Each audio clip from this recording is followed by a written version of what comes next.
बिस्मिल्लाहिर्रहमानिर्रहीम। अस्सलाम वालेकुम व्यूअर्स, कैसे हैं आप? उम्मीद है आप सब खैरियत से होंगे। आज मैं आपके साथ एक बिल्कुल नई रेसिपी शेयर करने वाली हूँ। ये है वाइट सॉस ब्रोकली पास्ता। ये बहुत मज़े का बनता है। तो उसके लिए जो जो चीज़ें चाहिए होंगी वो आपको नज़र तो आ रही होंगी। आप कहेंगे कि इतनी बहुत सारी चीज़ें, तो ये दिखने में ऐसे लग रही है लेकिन है बहुत आसान सा पास्ता जो है वो, उसकी रेसिपी बहुत आसान है। तो हमें ब्रोकली चाहिए होगी।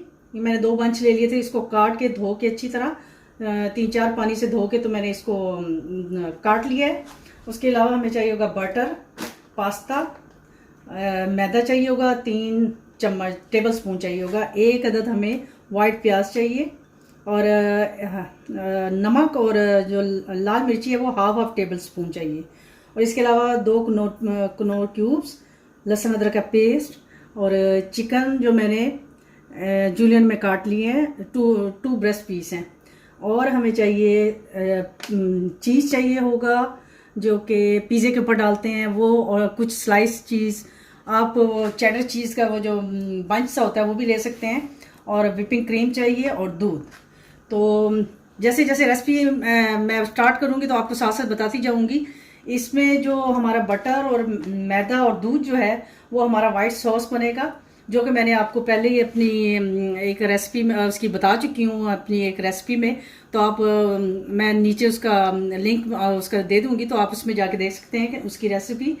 तो सबसे पहले हम स्टार्ट करेंगे कि पानी रख देंगे एक देचकी में बॉईल करने के लिए, और उसमें 1 चम्मच नमक और 1 टेबल स्पून ही हम डालेंगे उसमें ऑयल की डाल के। तो उसको बॉईल करने के लिए रख देंगे। जैसे ही पानी बॉईल होगा तो हम ये अपना जो पास्ता है वो जो है बॉईल हो गया। इसमें मैंने नमक 1 चम्मच और 1 चम्मच ही वो ऑयल का डाला था। और अब हम अपना ये जो पास्ता है वो इसमें डालेंगे। आपने अगर ये पास्ता लेंगे तो ये ज़्यादा अच्छा है, क्योंकि इसके अंदर जो सॉस होगी वो इसके अंदर जज्ब हो जाएगी और टेस्ट ज़्यादा आपको अच्छा आएगा।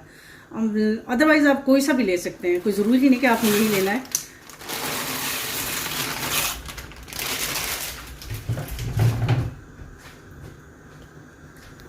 जी, अब आप इसको थोड़ा सा हिला लें ताकि ये नीचे लग ना जाए, क्योंकि ये चिपक जाता है। इसका ये खतरा होता है कि अगर आप इसको हिलाएंगे नहीं तो ये चिपक जाएगा और जुड़ जाएगा। तो ये हमारा पास्ता बॉईल होने के लिए हमने रख दिया है। और साथ ही हम अपनी वाइट सॉस की तरफ आते हैं, जो मैंने आपको पहले ही बनाना सिखा दिया है। और ये बन गई है हमारी वाइट सॉस।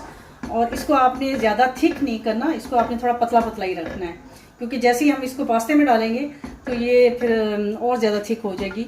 अगर आप महसूस करें कि आपकी थिक होगी तो आप इसमें जो मिल्क है वो और ऐड कर सकते हैं। अब हम इसमें ऐड करेंगे विपिंग क्रीम, जो वो इसमें ऐड करेंगे। हाँ जी, इसमें अब विपिंग क्रीम जाएगी तकरीबन 1 कप के बराबर। आप थोड़ी सी ज़्यादा भी डाल दें, क्योंकि इससे इसका टेस्ट अच्छा ही आएगा, क्रीम जो है। तो मैं थोड़ी सी इसमें और डालूँगी।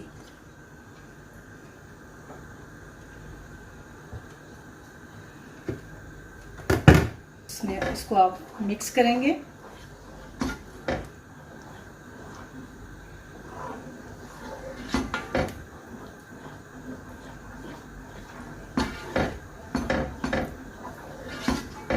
ये हमारी वाइट सॉस जो है वो रेडी हो रही है। जी, ये वाइट सॉस जो हमारी रेडी हो रही है, इसके अंदर अब जो मैंने आपको नमक और मिर्च लाल वाली बताई थी वो इसमें ऐड कर देंगे।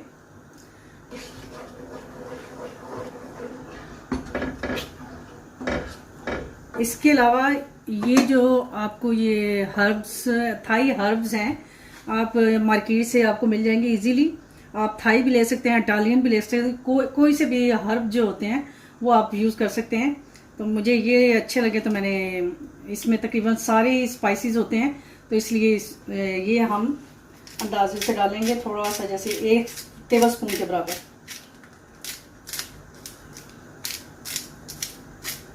जी, तो ये तकरीबन 1 टेबल स्पून के बराबर हमने इसमें डाल दिया है हर्ब्स। इसको हम मिक्स कर लेंगे। हाँ, एक चीज़ का आपने ख्याल रखना है कि इसमें जो नमक की क्वांटिटी है आपने कम रखनी है, क्योंकि इसमें चीज़ भी जाएगा तो नमक उससे ज़्यादा भी हो सकता है, इसलिए आपने नमक को थोड़ा कम रखना है। ये हर्ब्स में भी नमक है तो चीज़ में भी होगा, तो इसलिए आपने उसकी क्वांटिटी जो होगी वो उसको कम रखना है आपने।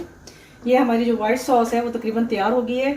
अब हम इसको एक साइड पे कर देंगे और अगला प्रोसीजर आपको बताती हूँ मैं। जी, अब हमने एक बाउल में पानी लेना है और ये जो हमने प्याज काट के रखे हुए थे, तकरीबन एक मीडियम साइज़ का प्याज, वो इसमें बॉईल करने के लिए रखेंगे।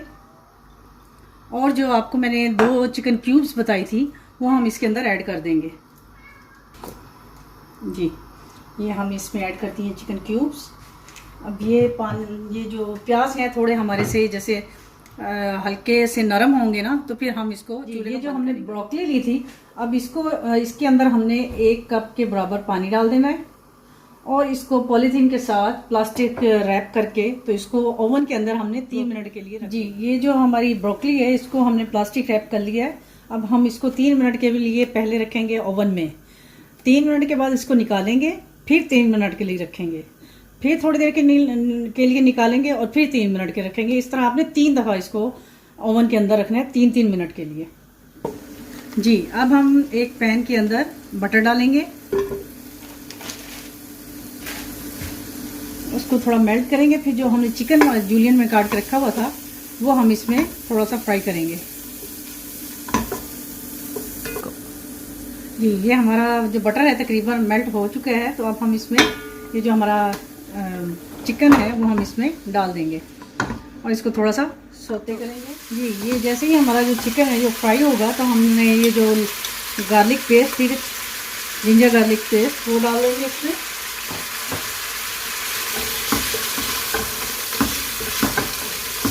इसके साथ ही ये जो हर्ब्स मैंने आपको बताए थे, इटालियन हर्ब या थाई हर्ब, वो हम इसमें थोड़ा सा क्रश करके डाल देंगे।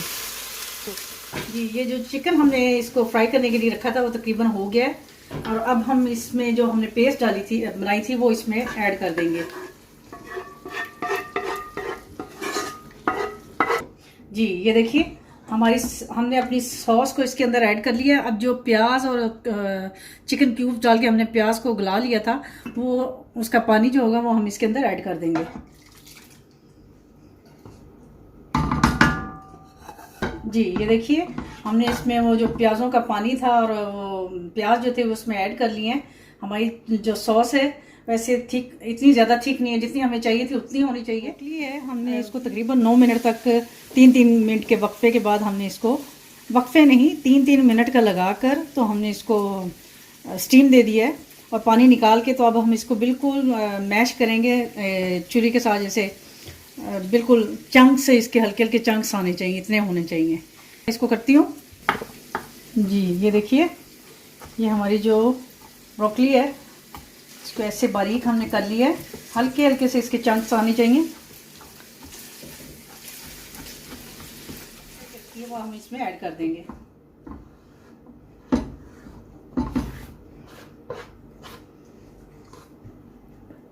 जी, ये हमारी ब्रोकली इसमें चलेगी। अब साथ ही हम इसमें डालेंगे ये जो हमने चीज़ रखा हुआ था मोज़रेला, वो डाल देंगे तकरीबन 1 कप।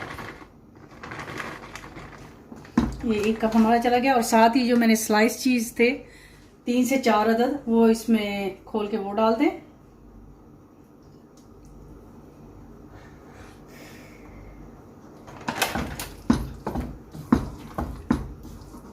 आपने थोड़ा सा तेज़ कर देना है। अब हम डालेंगे इसमें अपना जो बॉईल किया हुआ हमारा पास्ता था वो इसमें ऐड कर देंगे। जी, ये देखिए हमने अपना जो पास्ता था वो इसमें ऐड कर लिया है और हम अब इसको, ये तकरीबन फाइनल हो चुका है हमारा पास्ता। इसको अच्छी तरह से मिक्स कर लेंगे। अब लगे कि ये बहुत ज़्यादा थिक हो रहा है तो आप इसमें थोड़ा सा दूध ऐड कर सकते हैं, क्योंकि मुझे भी लग रहा है कि ये थोड़ा थिक है, क्योंकि अभी इसमें चीज़ जो है वो मेल्ट होगा तो बहुत ज़्यादा थिक हो जाएगा। आई थिंक थोड़ा सा इसमें दूध डालना पड़ेगा। जी, ये देखिए मैं थोड़ा सा तकरीबन आधे कप से थोड़ा कम वो डाल दूंगी इसमें। जी, ये हमने सारी चीज़ों को मिक्स कर लिया है। अब इसको जो हमने चीज़ डाला है उसको मेल्ट होने के लिए हम इसको ढक कर थोड़ी देर के लिए 5-10 सेकेंड।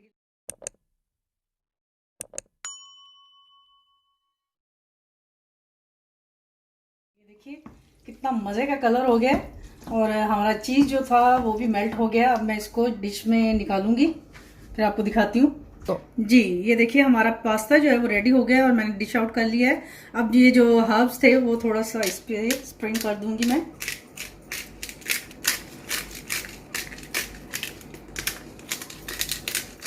पास्ता जो है वो बिल्कुल रेडी हो चुका है और उम्मीद है आपको मेरी आज की रेसिपी पसंद आई होगी। अगर आपको मेरी रेसिपी पसंद आई है तो प्लीज़ इसको शेयर करें, लाइक करें और मुझे अपनी दुआओं में ज़रूर याद रखिए। इंशाल्लाह एक नई रेसिपी के साथ आपकी खिदमत में दोबारा हाजिर होंगी। तब तक के लिए अल्लाह हाफिज़।